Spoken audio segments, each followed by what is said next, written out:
28-year-old mother hugs her 82-year-old daughter. The old woman whispered, "Happy birthday, Mom." This beautiful young woman is 107 years old, but she still looks like an 18-year-old girl. Just 80 years ago, Adaline, like any ordinary girl, met and fell in love with a handsome man. Soon after they were married, they had their first child. However, life played a joke on her when her husband died in a construction accident. Adaline was left alone with her daughter. One day in June, Adaline was driving home. Miraculously, there was snow on the road, and Adaline's car ran off the road and fell into the bottom of an icy lake. Adaline's heart gradually stopped beating and her temperature fell below normal. Then, by some miracle, a powerful bolt of lightning struck the lake. The 100,000 volts of electricity snatched Adaline from the hands of death. Adaline was also given a magic spell that fixed her appearance at the age of 29 forever. At first, Adaline was able to attribute her youthful appearance to a healthy diet, exercise, and genetics. Adaline also wanted to find out the secrets of her body. She began to study a lot of information and spent a year in the academy, but was not able to explain her condition from the perspective of scientific theories. Slowly, the discrepancy between her age and her appearance began to cause unnecessary problems. For example, when the traffic police checked her driver's license, they looked at the age on the license and saw that there was an obvious mismatch. So they pulled the license and asked Adaline to prove herself. To make matters worse, the FBI thought she was a spy in disguise and wanted to take her back for questioning. For the sake of her freedom and safety, and that of her daughter, Adaline decided to spend her life as a nomad. She changed her name and address every 10 years and never told anyone about her past. Adaline has been displaced for 60 years. This year her name is Jenny. One New Year's Eve, Jenny was invited to a fancy party. Inside the hotel, she saw a black and white photo. A black and white photo of her with a man. She's forgotten how long it's been since she's been in love. She's all dressed up and she's gorgeous. Jenny is bored by all the men hitting on her. Then a handsome man caught Jenny's eye. His name was Ellis. He was handsome and rich, and he fell in love with this beautiful woman at once. As Jenny was about to leave, Ellis stopped the elevator with one hand and started hitting on her at random. But Jenny was changing her identity and leaving the city and didn't want to be associated with anyone. Ellis didn't give up. He stayed with Jenny from upstairs to the front of the hotel, waiting for the car, asking for information. Jenny, on the other hand, found the young man rude. A few days later, a mysterious man donated rare books to the library. While Jenny was discussing it with her co-workers, Ellis happened to pass by. You can't stop fate when it strikes. Ellis is the mystery man. Seeing that Jenny works in this library, Ellis played a trick on her. He asked Jenny to go on a date with him, or else he wouldn't donate books. Jenny had no choice but to agree. Ellis is different from the average rich kid, and his date was in a strange place. He took Jenny to the gold mine, and Ellis told her about the history of the mine and the lonely ship of the teardrop. Jenny was intrigued by Ellis's amusing explanation of the history of the mine and the lone ship in the teardrop. When she came out of the mine, Ellis even told Jenny some jokes. Seeing Jenny amused, Ellis was as happy as a child. That day, Jenny went to Ellis's house for dinner. She asked Ellis when she started paying attention to her, because she was already acting so cold. It turns out that the party wasn't the first time Ellis had met Jenny. It was in front of the library. Jenny was sitting alone on the stairs, and Ellis was just watching from afar, not saying hello. Jenny, who had been single for a long time, finally accepted a kiss from Ellis. But the next day, Jenny disappears. Jenny's eyes are full of sadness that he chose to leave. She remembers the parting 40 years ago. It's been so long since she last fell in love. Jenny meets with her daughter, who can tell right away that Jenny has something on her mind. Jenny is tired of changing addresses and identities every 10 years. Seeing that Jenny is in such pain, her daughter encourages her to remember what it feels like to love someone. Her words touched Jenny's heart. At the same time, Jenny's dog, who had been with her for more than 10 years, passed away due to kidney failure. Dogs are so lucky to have found each other's company in this wonderful life. The active and passive separations beat Jenny's weary heart together. She walked down the street in a state of confusion. Then Ellis appeared with a painting. Maybe it was fate, or maybe it was Ellis's persistence. He didn't give up looking for Jenny. And it's the vulnerable who are the easiest to break down. Jenny accepts Ellis's confession. Ellis took Jenny home. William's father never imagined that his son would bring home a girlfriend who looked exactly like his first love. And Jenny is stunned when she hears someone call her Adaline. That night, an unforgettable memory kept William up at night. 40 years ago, William was a sophomore in medical school. It was love at first sight. The two of them had a wonderful, young relationship. William didn't want to study medicine at the time, but Adaline encouraged him to follow his dream. And that's how William got to where he is now. Just when William was about to propose to Adaline, she disappeared. First love is the most unforgettable memory. This is also the pain in William's heart. In the evening, the family played a knowledge game. Jenny knows everything that happened 100 years ago, and she is very knowledgeable and fluent in many languages. This kind of Jenny reminds William of Adaline. They are very similar. In the course of small talk, Ellis mentioned that William had once discovered a comet and named it Della. Jenny's heart tingled when she heard this. She had never imagined that William's love was so deep. It was just Jenny and William at home that day. William overheard a scar on Jenny's hand. He suddenly remembers something and runs like a madman to the utility room and finds a picture of Jenny with her scar. Jenny's scar is in the same place as Adaline's wound in the photo. It was the wound Adaline received from a tree branch, which he had stitched up himself. William looks at the photo and remembers everything.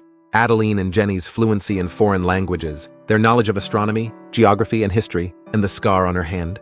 William wants to know the truth, and he drives after Jenny to hear it from her own lips. Although William is shocked by Jenny's experience, William wants her to stop running away. William wants her to stop running away and stay and face life, whether it's for him or for Ellis.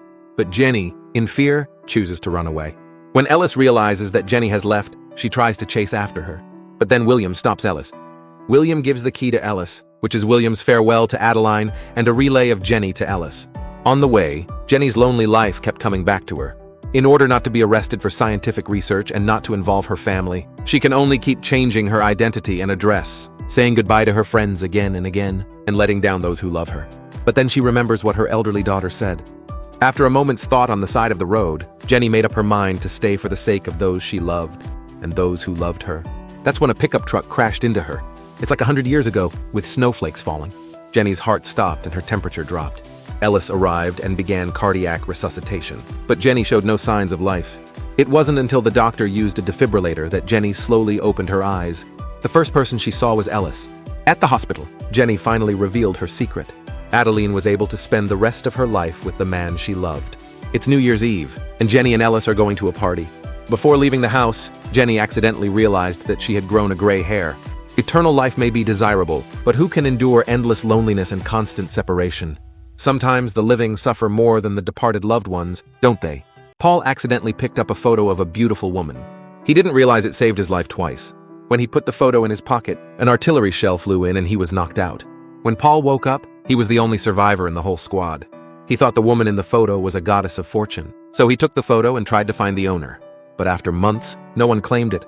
On the way out, his teammates joked that the girl in the photo was Paul's amulet. Just then, another shell came in. Paul had another brush with death. Because of this luck, he lived until the end of the war.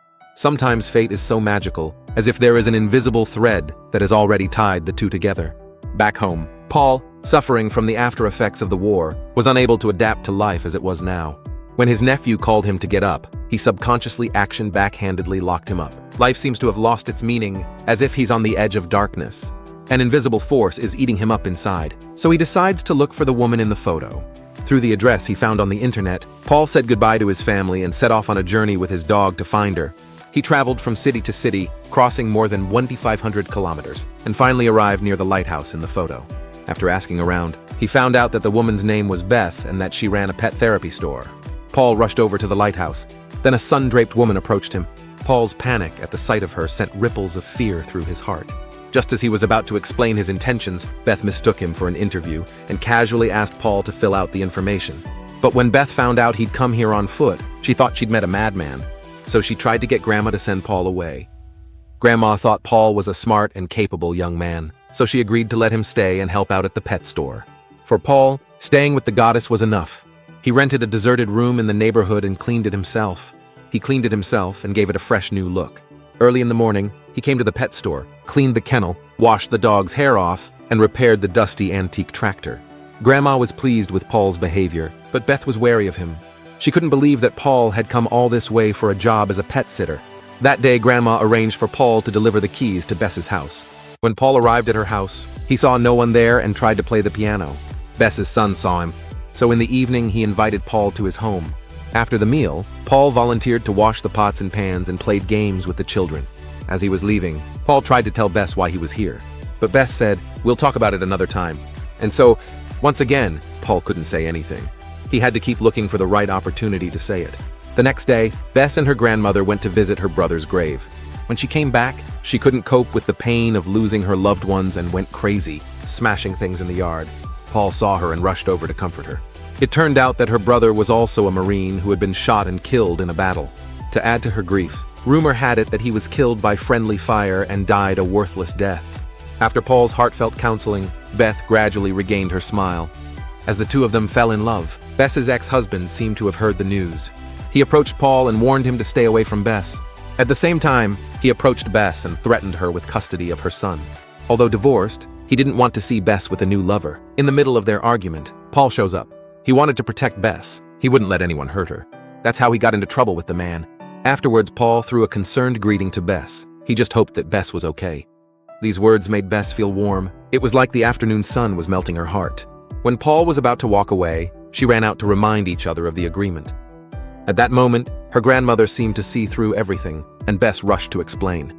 But just as the two of them are about to go out on a date, an unexpected visitor enters the house. It turns out to be her ex-husband who sent him to cause trouble. They have no choice but to go home. In the morning, Paul was working as usual.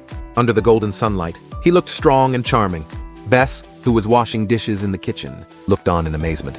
After that, the sound of them chasing and playing in the clear stream in the setting sun was a regular occurrence. Paul was cleansed of his long-lost gloom and seemed to have found the meaning of life again. But this happiness didn't last long. That day at the party, when the ex-husband saw Paul, the mood is very upset, so angry to find Beth again threatened her. For the sake of her son, Beth had to let Paul go, because in her heart, her son has always been the most important to her. On the way to the man did not forget to taunt Paul, but Paul did not want to take care of him, turned around and left. When they get home, Grandma sees what's on Bess's mind. Bess can't stand her ex-husband's threats anymore. She wants to get rid of her ex-husband. She issued a warning to her ex-husband and walked out of the house in a huff. The ex-husband froze in his tracks at the sudden warning, and Bess took the first brave step to fight back. She went straight to Paul, and the two of them became unafraid to express their love for each other. But the ex-husband wasn't having any of it. Furious, he went to Paul and tried to force him to leave, but that didn't work. So he sends someone to steal the photos and comes to Beth in the pouring rain, first with a tearful plea to get back together, and then with a bad-mouthing of Paul. When Bess asked Paul how he got the photos of himself, this time Paul told her what happened and why he was here. Despite this, the two of them became estranged. Bess couldn't take it all in. Then her ex-husband tried to take their son away. When the child hears this, he rushes out of the house and runs to the rickety broken bridge, where he accidentally falls into the fast-flowing river. The man didn't hesitate to jump, but was hit by a falling cabin. In the end, the child was rescued by Paul, who arrived in time. Before leaving, Paul told Bess the real cause of her brother's death and set off for home. But it wasn't long before Bess caught up with him. The two of them embraced and started a new life together. Jenny, a girl, is forcibly occupied by brutal enemy soldiers who take over her family's house for senior officers. Jenny's heart is filled with uneasiness, and she has a premonition of impending misfortune. Even more distressing is the fact that the invaders have set their sights on the room where her parents lived, the warmest harbor in her heart, which is now to be desecrated by the enemy. But as a commoner in France, she could only bear the humiliation in silence, resisting the atrocities silently with firm eyes and an unyielding soul. Jenny's thoughts were haunted by the impending arrival of the German officers. With both the fire of anger and the cold ice of fear in her heart, she held her mother's relics and prayed silently in her heart for peace. However, her mind was still haunted by the disgusting things that could happen, and the fear of the unknown lingered like a shadow. Under this pressure, Jenny's mind almost reached the edge of collapse, and even the warmth of the fireplace could not touch her cold heart. Grandpa feels the same anxiety, and they need a strength to soothe their hearts. Jenny played the Bach prelude, and the melody, like a spring breeze, brought a touch of warmth and peace to the room. How she wished that this moment of tranquility could withstand the storms of the outside world and keep this coziness around them for eternity. But a roaring military vehicle cut through the quiet of the night, signaling the doom that seemed to be looming for Jenny. Stepping out of the military vehicle is a pair of shiny, greasy military boots that reflect ominously in the moonlight. But the officer seemed to be attracted by the sound of Jenny's piano, and instead of breaking in hastily, he approached slowly to the rhythm of the melody. When Jenny's eyes met the captain's officer, her playing stopped abruptly, and her eyes revealed a deep fear, as if awaiting the judgment of fate. However, the officer subverted her expectations. He was not the rough soldier Jenny had imagined, but a gentle gentleman. He apologized profusely to Jenny and her grandfather in fluent French. Despite the officer's courteous demeanor, Jenny and her grandfather stand their ground and express their protest against the invaders in silence. And Captain Neck does not seem to be affected by this silence, as he maintains his demeanor and pays respect to her grandfather. Captain Neck then asks Jenny to show him to his room, which he appears to be very pleased with for its neatness and organization. Just as he is about to express his gratitude to Jenny, she has angrily slammed the door. Her mind is disdainful of such involuntary thanks. Although her grandfather felt a small sense of relief that the officer seemed harmless, Jenny still had a hard time accepting the intrusion of a German into her home. Early the next morning, Neck again greets the grandchildren, and the cozy atmosphere of the home is replaced by a silence. Jenny and her grandfather are silent. Their face is a mixture of disdain and fear. Despite this, Captain Neck continued to express his gratitude with apologetic and expectant glances. His words were as sincere as a carefully crafted speech. Jenny, however, chooses to brush past him with indifference, silently venting her dissatisfaction and resentment. Although there was helplessness in Neck's eyes, he did not let it discourage him and continued to maintain his politeness and demeanor. And Jenny, whenever she hears Neck's footsteps, always adjusts her mood in advance, as if preparing for the coming storm. Neck's words continued to warm the heart, his words filled with meticulous care. Jenny, while still not responding, seemed to have begun a subtle shift within her. The handsome and forthright man in front of her was no longer so offensive in her eyes. However, whenever her gaze meets Neck's, there is always an involuntary trace of constraint. Even when her bicycle is stolen while she is shopping for supplies, she is reluctant to ask for help from Necky, who is close by. Even when she stumbles on her way home, Jenny prefers to suffer the pain and hardship alone. When she hears Neck coming back, she will endure the pain and rush to the living room, unwilling to show her vulnerable side. She and her grandfather always did their best to hide their emotions and ignored Neck's greetings. After 2 days together, Neck had sensed their hostility, but his words continued to be like warm sunshine, hoping to slowly melt the frost in Jenny's heart. Jenny's emotions inadvertently fluctuated, and she raised her eyes briefly to look at Neck, but her heart remained as hard as iron, and she did not respond to him. Neck felt the coldness, and could only whisper goodnight, and then leave in silence. After Neck goes upstairs, Grandpa wants Jenny to use music to dispel the suffocating heaviness. However, Jenny, always submissive, firmly refused her grandfather's request this time. In her opinion, Bach, Mozart, and Beethoven, though great, were all Germans. As long as Neck lived here, she would not let her fingertips touch the melodies that belonged to the enemy's country. In the early morning sunshine, Jenny set out on the road to the town, but the pain in her feet forced her to take a break on the side of the road, where Neck passed by and, seeing Jenny resting on the side of the road, invited her to get in the car in a sincere manner. Jenny walks slowly toward Neck, but once again chooses to brush past him as the door opens. Her heart is as strong as her steps, and even as a weak girl in a defeated country, she is unwilling to show any weakness to the enemy. Neck's renewed invitation still failed to shake her resolve, and he had no choice but to drive away. It is not until the car disappears into the distance that Jenny feels the loss of her strength and sits paralyzed. At night, Neck wants to keep his distance because of Jenny's rudeness, but the coldness of the room compels him to walk downstairs. In order to break the silence, he changes into civilian clothes and begins his monologue again with a more intimate image. Like artfully embellished notes, Neck's words are strung together to form a beautiful melody that jumps in the ocean of words and transforms into a soft, windy song that floats gently through the cozy room, touching the heartstrings of Jenny and Grandpa. Though the war has cruelly swept through their lives, Neck is also one of those pushed into battle by fate, and his heart carries the same guilt and sorrow of losing his family and friends. The shadow of war could not obscure the warmth in the depths of the human heart. The French literary giants gave spiritual nourishment to the Germans, and the German music masters were the solace of the French soul. Had it not been for the war, they could have crossed borders and become close friends. Neck's monologue was like spring rain, gradually penetrating into Jenny's frozen heart. She felt an unspeakable tension, and when Neck turned to leave, her eyes followed his back for the first time involuntarily, and the defenses of her heart seemed to be broken down by the power of tenderness at that moment.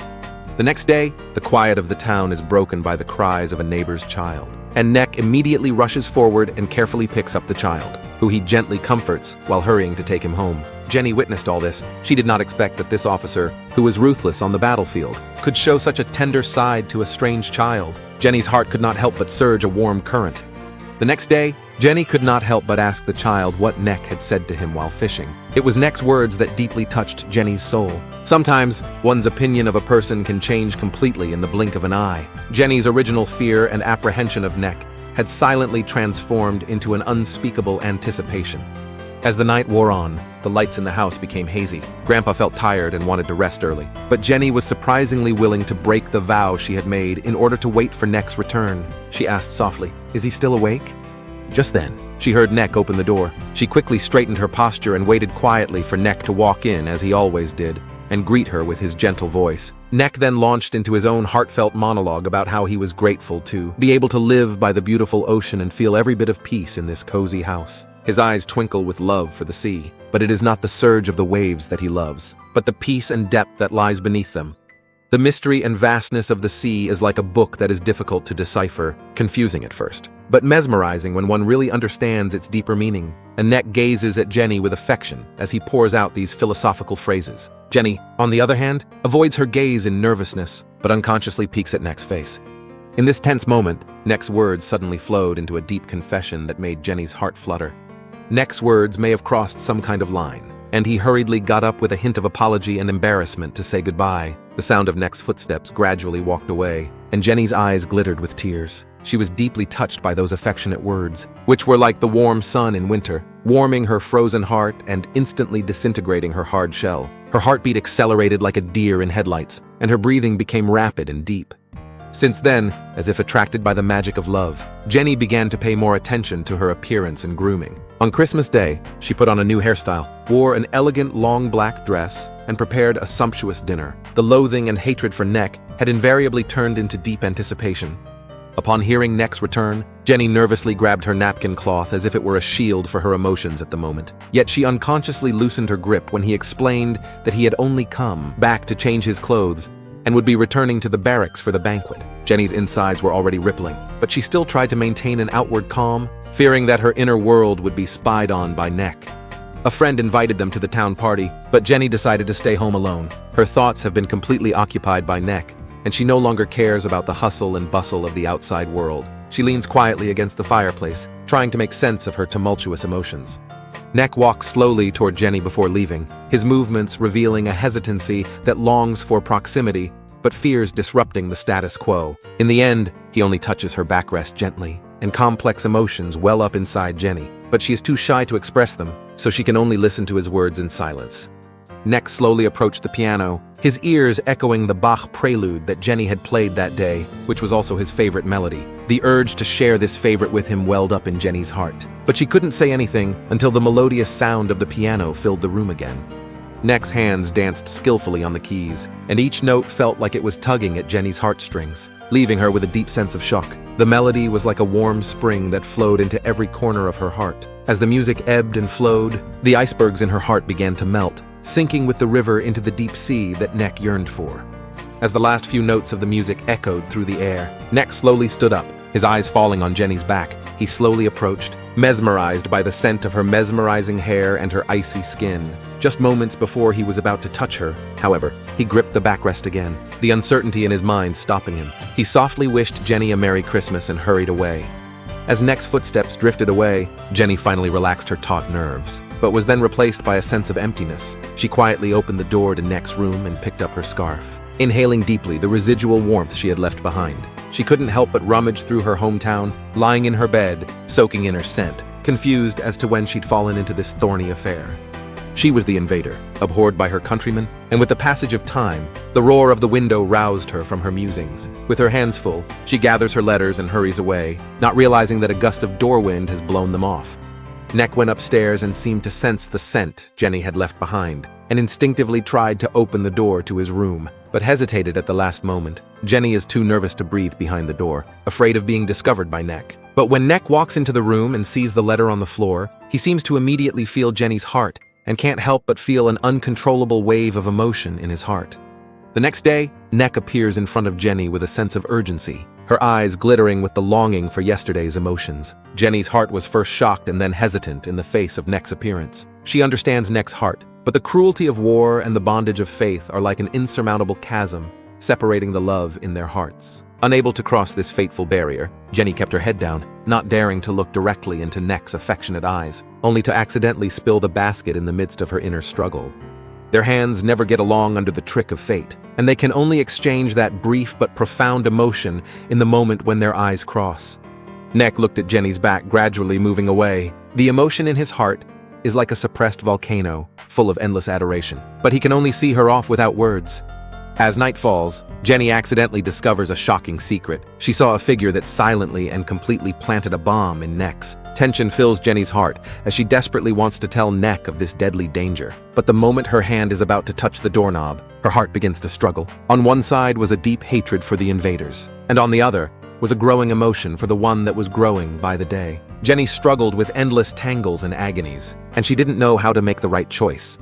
In this way, she kept watch at the window all night until morning. The conversation between the two soldiers woke her up, and their movement towards the car brought fear to Jenny's eyes. She knew that once the car started, it would mean an explosion, and Neck hurried down the stairs at that moment. Jenny quickly ran toward the living room, and just as her hand was about to touch the doorknob, a sharp Bach prelude suddenly sounded in the house. Neck was captivated by the sudden sound of the piano, and he slowly approached the living room with amazement. He couldn't understand why the otherwise peaceful piece was being played with such urgency and intensity. Jenny's mood was as tight as a taut string, and the sound of her piano was a language she could not speak. The corners of her mouth trembled slightly, as if she had 1,000 words but could not say them.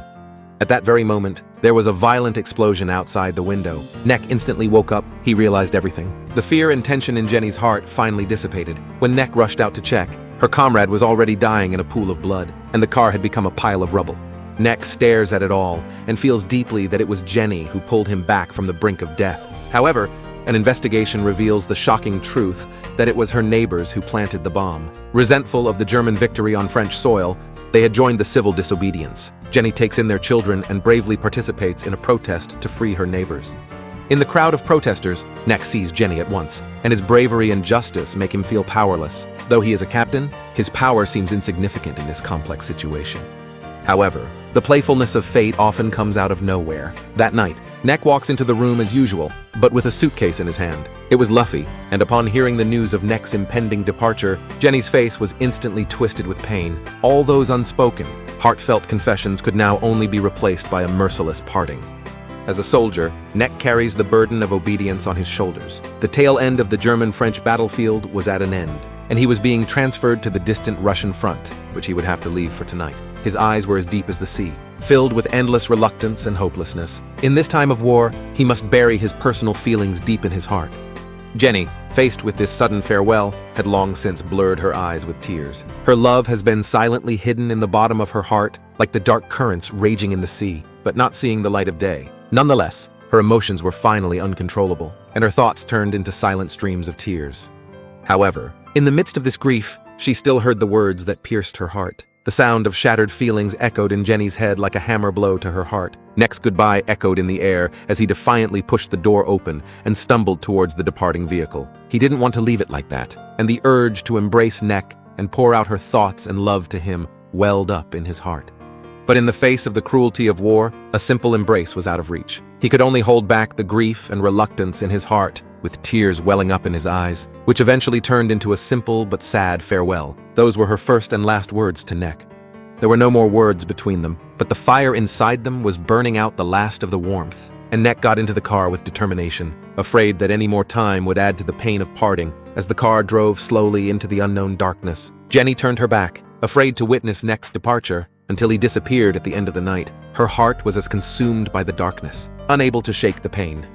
Their love, in the face of the cruelty of war and the responsibility of the nation, is destined to be hidden only deep in the heart, like the silence of the sea, deep and vast. Although love grows with difficulty under the shadow of war, it blooms with warmth and hope in the light of humanity. However, when the horn of war sounds again, this deep love can only be turned into the silence and reluctance of the heart, becoming an eternal memory. When Jake woke up in the morning, he was unexpectedly surprised to find that his girlfriend Anna, who had died yesterday, had miraculously come back to life. He looked at Anna in horror and backed away continuously, saying that Anna had a car accident yesterday, and he witnessed that she didn't make it in the hospital. Anna felt very strange about Jake's inexplicable behavior and said, "I'm going to get closer to you, and I'm going to hug you."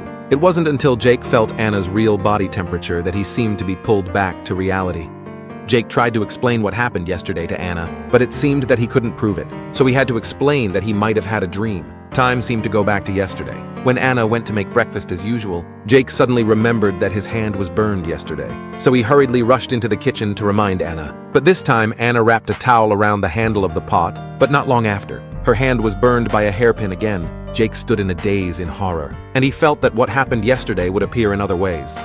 On the way to work, Jake remembered that Anna was splashed with a drink by a passerby. He hurriedly protected Anna, but fortunately it was just a false alarm. But when he was about to turn around and leave, unexpectedly Anna was hit with a can of cola again. At this time, Jake's emotions were extremely excited. He told Anna what was going to happen next, that his watch would be broken on the way to work. These were not dreams, but really existed, only in another way. Anna thought it was just a coincidence and told him not to be too nervous, and also said, "We should look at this rationally, whether it's in your dream, hallucination, or whatever." In order to dispel Jake's worry, Anna decided to go to work with him.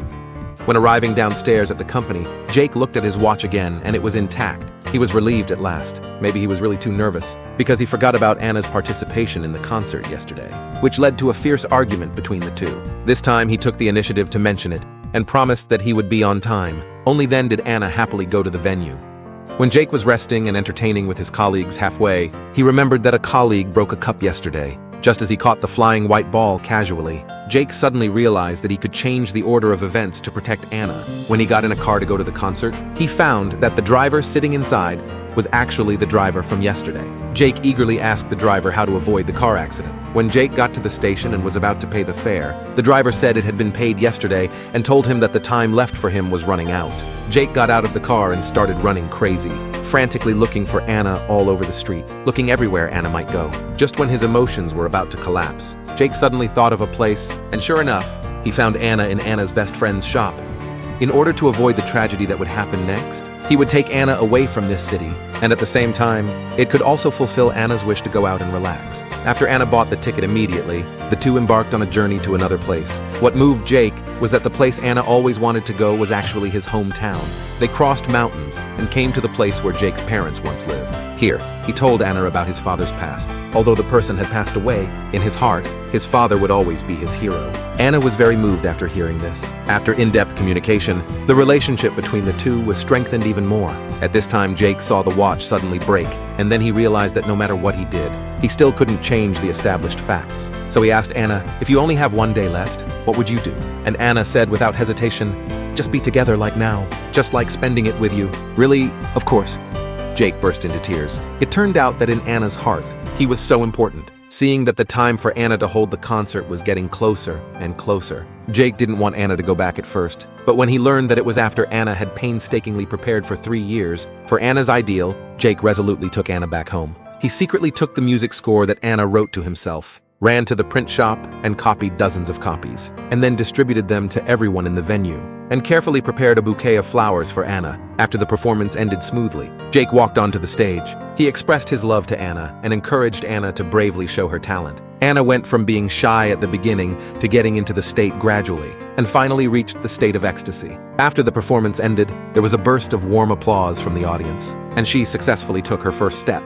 When they came to yesterday's restaurant, Jake gave Anna a bracelet. Although it wasn't very valuable, he said it was the best gift he had ever bought. Before getting on the car, Jake knew that all this couldn't be avoided. His eyes were full of reluctance and love. He affectionately confessed to Anna, "Thank you, because you let me learn to love and be loved." Both of them burst into tears, and finally he got on the car without hesitation. At the last moment, he used his body to block the fatal blow. After waking up, Anna couldn't accept all this. She then understood that everything Jake said was not a dream. "Why am I here? It's too easy. Loving you is too easy for me. You just want to say these. When you are loving someone or being loved, please cherish the fate of the two people. Cherish and be grateful for what you have. Because some things or people once missed. It is a pity." Ella accidentally picks off a stone on the wishing wall, but accidentally discovers an old letter that has been sealed for 50 years. What she doesn't know is that this old letter will change her life.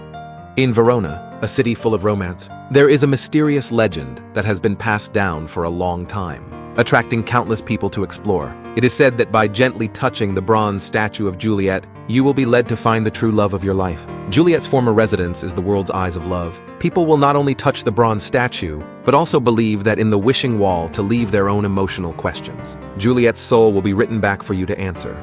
Ella is a girl full of desire for love. She is convinced of the legend of Juliet. However, by chance, she witnessed a mysterious woman collecting the letters on the wishing wall. Driven by curiosity, she follows the woman through the bustling streets to a hidden place. She was surprised to find several women in front of her, busily distributing letters from today's travelers from all over the world. She knocked softly on the door, And then Ella was mistaken by the ladies for a beloved translator and told to hurry in and get to work.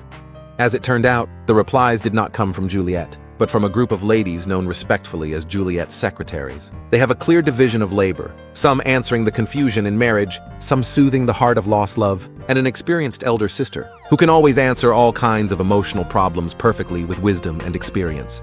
This strange encounter filled Ella's heart with excitement and anticipation. On a new day, Ella joined this small team that delivers love and hope. In the process of collecting letters, she accidentally touches a stone, but accidentally reveals a letter that has been lying dormant for 50 years. The letter is from Claire, an English girl who confides in Juliet about her love dilemma. She is deeply in love with a young Italian man, but was strongly opposed by her parents, and she does not know how to choose. She hopes that Juliet can guide her.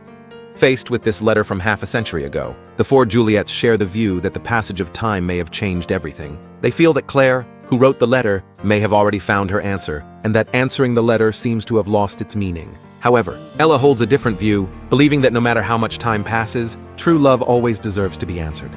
As night falls and her colleagues leave, Ella sits alone at her desk. She put pen to paper and contemplated, carefully completed her reply, and sent the dusty old letter along to Claire. She prayed silently in her heart that the lady had not changed her residence. A few days later, a genteel young man came to the door, claiming to be Claire's grandson, Nick. Curious, he inquired who had written the letter to his grandmother, and Ella bravely admitted it. However, Nick arrives not to thank, but with a rebuke, believing Ella to be redundant. After giving Ella a stern rebuke, Nick turns away without hesitation. Doubts filled Ella's mind, and she caught up with Nick in an attempt to get answers from him. Nick stops and reveals to her that it was Ella's letter that sparked the deepest feelings in his grandmother Claire, causing her to decide to travel from London to Italy. At the expense of her own precious time, Ella listened to the mixed feelings in her heart. She felt that the fate of the arrangement let her find the dusty letter for a long time. She has the responsibility for this across the time and space of the feelings to find a satisfactory answer. So, she decided to meet the girl from back then in person. Ella follows Nick closely and eventually meets Claire at Juliet's former home. The years have carved marks on her face, but she still maintains the innocence and desire for love in her eyes. As night falls, the romantic city is dotted with starlight. Claire took out her love token with Rolanzo. Her eyes shone with complex emotions, both sweet memories and the sadness brought by the passage of time. She slowly recounted the sweet past between her and Rolanzo, as well as those memories that had been sharpened by the years. The regrets of the past were like a heavy boulder that had been weighing on her heart. Now that she had the opportunity to set foot in the city once again, Claire still announced that she would depart early tomorrow morning to make up for what she owed to her former lover.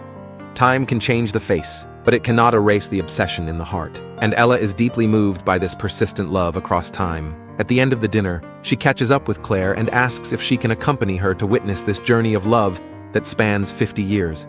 In the early morning light, Claire and Ella set off on a journey to find their former love with great excitement. Following Claire's memory, they first arrive at an old mansion. With great anticipation, Claire knocks on the door of the mansion. An old man answered the door. Claire's eyes lingered on the old man's face for a moment, but with just one glance, she knew that those eyes were not the Rolanzo she remembered. Disappointment flashed across her face, yet her determination to pursue her love did not wane, but rather strengthened her resolve to continue on her journey.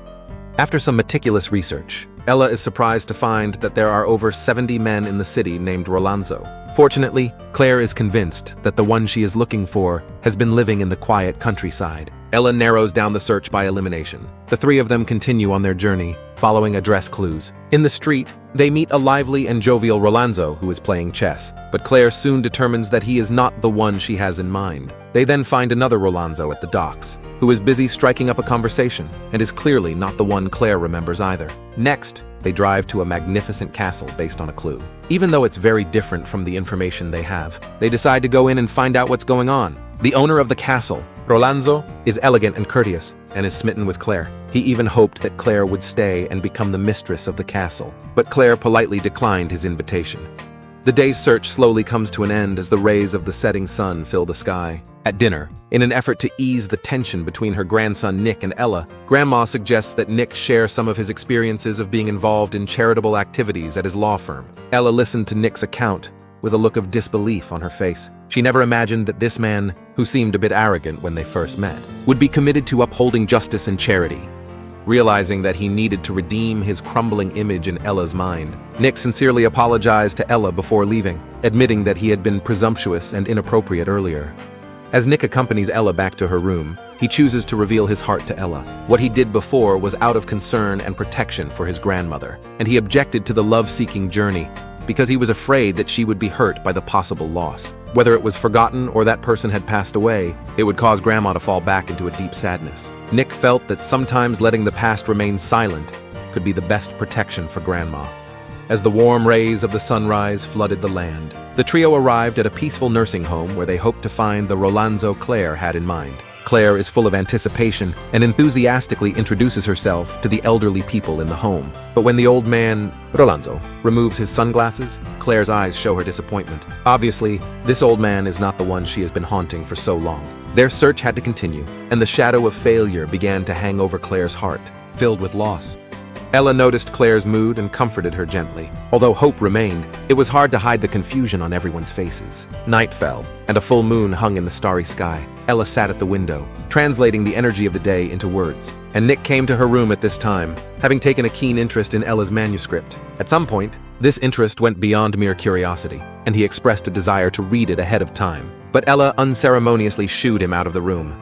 Early the next morning, Nick finds Ella again and invites her to go out with him and explore the town, which is full of classical and romantic atmosphere. Ella senses the deeper meaning behind Nick's invitation, but she is also captivated by the beauty of the city. So the two set out into the streets of the town together. Nick reveals to Ella that his parents died in a car accident when he was 10 years old, and that he was raised by his grandmother. This bond of love makes him choose to walk with his grandmother no matter how busy he is. Ella expressed her sympathy and handed Nick the manuscript of her story. Nick reads it and is deeply moved by Ella's writing, immersing himself in it and refusing to let go. Love always happens inadvertently, warming the time and stunning the years. The journey to find Rolanzo doesn't stop there, as Claire and Ella's group visit several more people named Rolanzo. Among them are a passionate fruit vendor, a priest who delivers the gospel in a church, and a skillful restaurant chef. But after a few exchanges, all of these people were ruled out as possibilities. As night fell and the day's running came to an end, the young men's evening was just beginning. They walked into a lively bar and enjoyed a relaxing evening. After a few rounds of easy conversation and a good drink, Ella posed a question to Nick with a hint of inquiry. In the ambiguous atmosphere, Ella's words touched Nick's heartstrings. After this night, the relationship between them became more delicate and elusive. When Nick is driving, he can't help but sneak a peek at Ira through the rearview mirror, while Ira responds to his gaze with a knowing smile. After days of running around, there were few locations left on the map in their hands that they could explore. They arrived at a mansion that appeared a bit desolate, but no matter how much they knocked on the door, there was only silence in response. A neighbor sympathetically took them to a nearby cemetery and told them that a man named Lorenzo rested here. The last thing on Nick's mind comes to pass, and he decides to end the search. But Ella's persistence and determination made him want to continue the search. Nick's words were like sharp blades that pierced Ella's heart. In the face of such hurt, Ira did not choose to defend himself, but chose to remain silent and quietly turned away. Ella's past is full of unknown pain. She was abandoned by her mother at the age of 9, a story she never wanted to talk about. Her experience was somehow similar to Nick's, but at least Nick's parents loved him deeply, whereas Ella felt the pain of abandonment. Ella longed for a warm light in her life to illuminate her lonely path. When she returned to her room, her face was haggard, and she sat on the edge of her bed in deep thought. At that moment, Grandma enters the room, and with her caring words tries to soothe Ella's broken heart. Ella's kindness and ability to empathize is heartbreaking, as she always takes the pain of others to heart. She is more concerned with the weight and pain that Claire is enduring than she is with the hurt she has suffered. Claire's motherly gestures touched Ella's heartstrings, causing her tears to slip uncontrollably. Under Claire's care, Ella's inner wounds begin to heal slowly. Under the bright starry sky, Ella and Nick lay together on the soft grass, enjoying the quiet night. Nick apologized to Ella for his earlier indiscretion, but Ella didn't take it personally. Having lost her family since she was a child, she, like Nick, used to look up at the starry sky alone and make wishes to the twinkling stars. Each star carries her hopes and dreams, and her deepest wish is to have a loving family. This longing for a home resonates in Nick's heart, and in this resonance, the feelings between the two begin to grow quietly. A subtle change seemed to be brewing in the night, and driven by emotion, they kissed deeply. However, Ella suddenly stood up as if realizing something and quickly left the scene. Not far away, Claire witnessed this, and a knowing smile spread across her face. The next day, as the sun rose, Claire made an unexpected move. She gave the passenger seat to Ella, and had Nick play a classic Italian love song. The melody of the love song drifted through the car, but unexpectedly made the atmosphere a little awkward. Soon, their car pulled into an estate surrounded by vineyards. A bright light flashed in Claire's eyes, and she eagerly asked Nick to stop the car. The young guy laboring on the estate, his figure bore a striking resemblance to the Rolanzo Claire remembered from her youth. Upon gentle questioning, Ella learns that the young man's grandfather is the very person they are looking for. The long search finally comes to fruition, and both Ella and Nick are overwhelmed. However, Claire froze in place at the moment when she was about to reunite with her former love, her heart filled with complex emotions. This love, separated by time, was finally renewed at this moment. Claire's courage, which she had accumulated for a lifetime, converged into a firm step at this moment. She walked slowly towards Rolanzo, and although the years had left traces on her face, Rolanzo's gaze pierced through the river of time and instantly recognized the girl who had once made his heart flutter. They embraced each other tightly. A hug was worth 1,000 words, making time seem to go back to that innocent era, their heartbeats and body temperatures intertwined, once again igniting that long-dormant emotion. In this picturesque vineyard, two originally disparate families are brought together by a love affair that transcends time. Lorenzo lost his partner many years ago, and Claire has long been separated from her husband. Fate has reunited them in their later years, and their offspring are delighted and touched by this rekindled first love. Ella, however, has mixed feelings. The story had a happy ending, but she knew it was time to say goodbye. She had developed an unspeakable emotion for Nick, an emotion that haunted her as she said goodbye. As she gazed at Nick, 1,000 words could only be reduced to a simple word of comfort.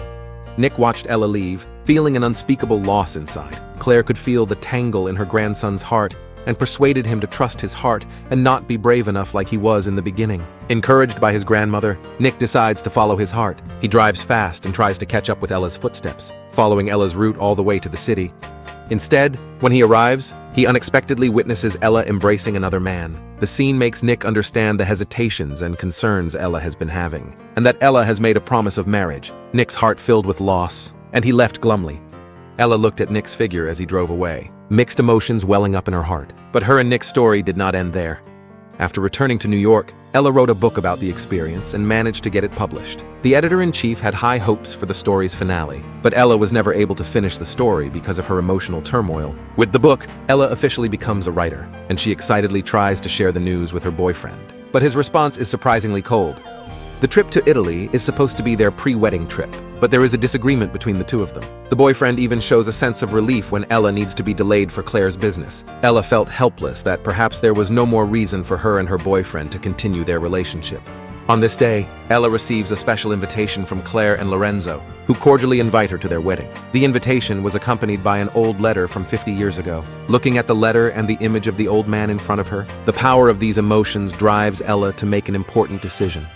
Not wanting to spend her life with someone she didn't love, she stood firmly in front of her fiancé and expressed her thoughts frankly. The original trip to Italy, which should have been a sweet time for the two of them before their marriage, becomes tasteless because of their estrangement from each other. The fiancé then realizes that he has been so engrossed in the busyness of his career that he has neglected Ella's feelings and forgotten the emotional resonance that should exist between the two.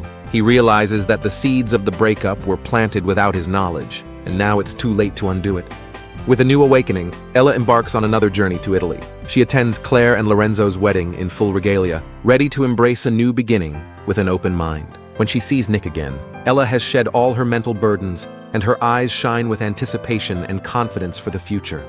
However, at this very hopeful moment, the appearance of a woman instantly shatters all of Ella's beautiful illusions. She couldn't think twice about the relationship between the two. But as she watched the woman in front of her and Nick make slightly intimate gestures, she had mixed feelings and quickly found an excuse to go inside and look for Claire. The wedding, which was 50 years late, finally took place with the blessing of the crowd, and Rolando and Claire made up for their youthful regrets as the years went by. Their love story touched everyone's heart, and Claire especially mentioned Ella in her blessing, wishing her to pursue her true love with determination and not to be lost anymore. However, Ella's eyes could not help but be drawn to the women around Nick, and a sense of loss welled up in her heart. With a heavy heart, she sadly left the wedding venue. Nick noticed Ella's departure and immediately chased after her. Ella appeared on the balcony like Juliet. She bravely confessed to Nick the fact that she broke up with her fiancé and expressed her heartfelt feelings to Nick.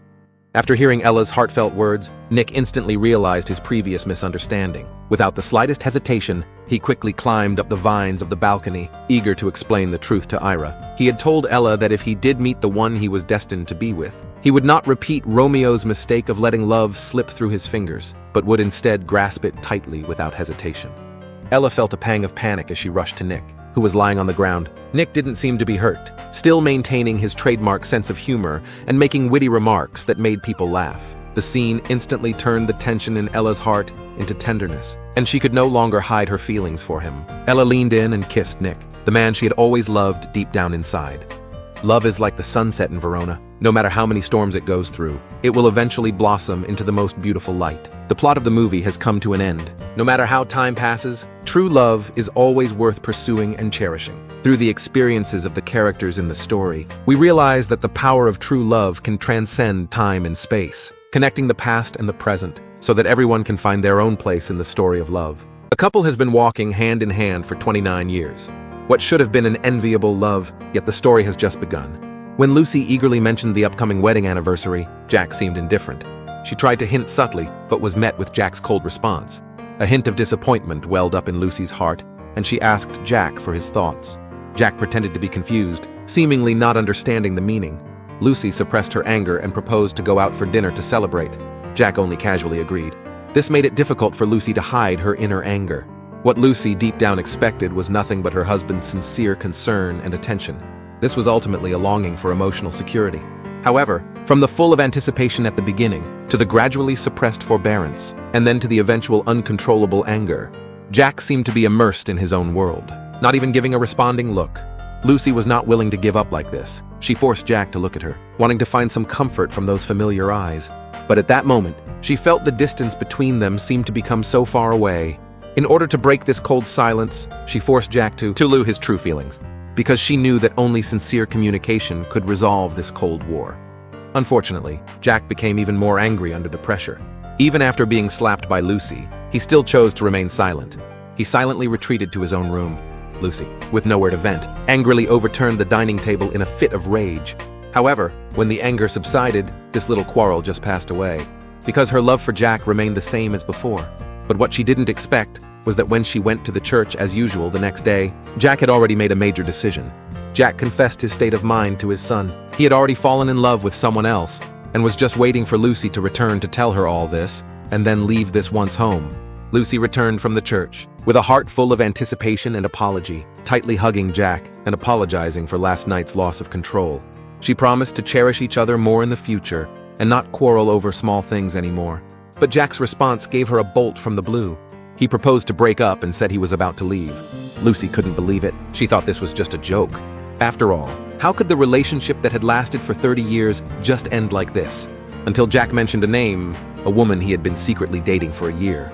This news instantly pierced Lucy's heart. She didn't want to believe and didn't dare to believe. Could this relationship that she had cherished for half her life really come to an end? Facing Jack's ruthless departure, the pain in Lucy's heart was indescribable. She didn't believe that this relationship that had lasted for 29 years would end. She continuously recalled those beautiful past times and tried to use the memories to retain that lost warmth. But Jack's resoluteness made all her efforts seem so powerless. Helpless, Lucy tightly hugged her son. She whispered an apology to Jack and promised to change everything just to save this marriage. But Jack coldly turned around. He picked up his luggage, got into the car of that strange woman, and left home without hesitation. Lucy couldn't accept this cruel fact. She fell into deep despair. She began to abandon herself, even staying up all night. Her spirit began to be in a trance, as if the whole world had collapsed. She pleaded with her son to persuade Jack to come home. In fact, the son couldn't understand why his father was so heartless.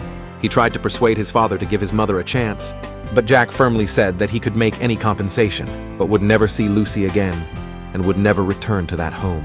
In order to win back Jack, Lucy left "I love you" notes everywhere at home, hoping he would see these notes and change his mind.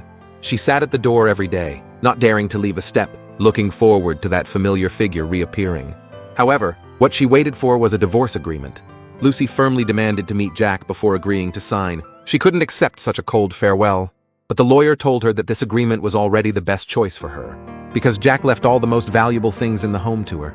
In Lucy's view, these material compensations couldn't make up for the trauma in her heart at all. She shouted at the lawyer to shut up, because in her heart, those lost things were far more precious than material things. After going through a heart-wrenching parting, Lucy had exhausted all her strength. At the moment when Jack casually said sorry and then turned around and left, she seemed to be emptied of everything. Early the next morning, when the son found that his mother was missing, he rushed out of the door in a panic. Finally found her at the cliffside. The son nervously persuaded his mother. He tightly hugged her, and his heart was filled with all kinds of distress. He sobbed and said, "Mom, I know that Dad's leaving is like an incurable disease for you. If you really can't bear this pain and want to seek relief, I won't stop you because you are all of me. But I ask you to give me a chance to say goodbye. Don't let me face the fact of losing you without any preparation." The son's words were like a warm current penetrating Lucy's cold heart. She tightly hugged her son and felt an unprecedented strength. She decided not to wallow in the pain of the past anymore, but to bravely face the future. So she adopted a dog named Jack as a farewell to the past. At the same time, she joined an activity called Moonstar. This was a group of abandoned people who called each other to pour out their hearts and seek comfort, finding hope from each other's despair. Lucy also picked up her love for poetry again and started writing poetry collections. She unhesitatingly described the shattering of marriage and the feelings of despair in life. Because this was her real experience, she hoped these words could bring a little comfort to those who were also in trouble. With the release of her mindset, Lucy went to see Jack and also saw the woman who had once taken her husband away. However, what the woman said shocked her, but Lucy just smiled faintly and turned around and left. Jack hurriedly chased after, eager to maintain a friendship with Lucy. He hoped Lucy wouldn't see him as a despicable person, trying to slightly ease his inner guilt. But today is different from the past. Lucy chose a different path. She learned to let go. But this by no means means that she will easily forgive all the past. I think many people, when facing the great changes in marriage and love, will be like Lucy, deeply trapped in the vortex of pain and unable to extricate themselves. They initially refused to accept the cruel reality, then fell into the vortex of guilt and self-blame, constantly blaming their own shortcomings, and even not hesitating to lower their own value and begging the other party to change their mind humbly. But the truth is cruel. Those former lovers may have long since left you, this weak one behind, and resolutely pursued new happiness, thus withdrawing completely from the emotional upheaval. They don't have to bear any pain. The reason why Lucy was able to persevere in this spiritual ordeal was because she finally transformed into a true, strong person. Just like that wedding anniversary at the beginning, Jack's evasive answers. That kind of beating around the bush and insincerity actually already had the answer, but Lucy understood it later. Keeping a respectful distance means not liking. Remaining silent means refusing. In the path of love, be brave when rushing forward, and be more decisive when giving up. There are many things in this world that can heal you, and only you can let yourself go. Free up your hands to be brave enough to seize new opportunities.